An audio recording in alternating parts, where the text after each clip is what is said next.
Hey, this is Ross, co-founder of Ross Size, and I'm here to talk to you about what to expect for phase one of the Bounce by Bauman vertical program. The first week should be a shock in your body, especially if you have not done something like this before. Even though I'm the creator of this workout program, I was tired during some of the workouts and definitely felt soreness towards the end of each week. This is an advanced program, so make sure you have a proper diet where you're consuming plenty of protein and good carbs. Definitely hydrate your body every single day as well. On top of your diet, make sure to get plenty of sleep each night. And if you're of age, try to stay away from late night partying and large amounts of alcohol consumption. I can't stress to you how much this breaks your body down and it slows the recovery process.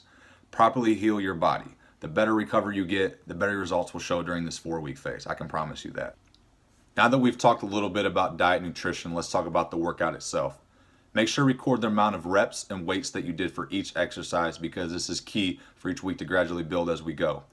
We do not have to increase in large amounts of weight from week to week, but being able to progress will help on maximizing full potential on our vertical. Now, the last thing I want to emphasize on is if you do miss a workout. We all have busy lives and sometimes we are not able to get to the gym. This program is made to be done in 4 weeks, and all that means is you will see the results quicker if you get it done in that time. If you happen to miss a workout, don't worry. Just make it up another day or drag the program out to whatever works for your schedule. I hope some of this information helps you out, and I look forward to hearing from some feedback as you complete phase one. Thanks, and grind hard.